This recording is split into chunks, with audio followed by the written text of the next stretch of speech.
And breaking news this morning, a suspected smuggling attempt goes wrong, leaving 5 people trapped underground while trying to cross the border. Firefighters rushed in to pull that group from that tunnel.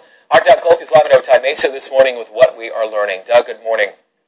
Well, good morning, Dan and Reka. And Border Patrol is telling us that this was an organized smuggling ring in which one of the subjects paid up to $5,000 to be smuggled through a hole no larger than what you see here, 2.5 feet by 2.5 feet. It spanned about 100 yards to the other side of the fence here. If you take a look at that white box, that is covering up the hole right now, which used to be an old gas line. As you take a look at video here of that hole, you see it was around 11 o'clock last night. 5 people on the Mexican side of the border were seen entering a manhole. 6 others were hovering around it and hadn't entered yet. But that tipped off authorities, and that's when Border Patrol brought in the K-9 team to the U.S. side, which was searching for the hole. Around 2 hours later, a dog did in fact discover that hole, like you saw, no larger than 2.5 by 2.5 feet, and that's when agents went inside and discovered the people trapped. San Diego Fire and Rescue and Chula Vista was called into the scene, and eventually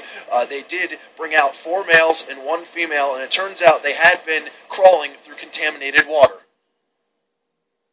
I know there was water. We weren't sure what was in that tunnel.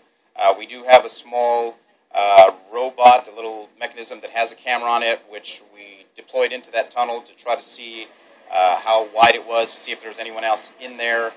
There were some other obstructions in there, so I don't believe it was able to go the whole length of the tunnel. And those 5 people have been turned over to Border Patrol for processing. Border Patrol also tells us that this is an ongoing investigation.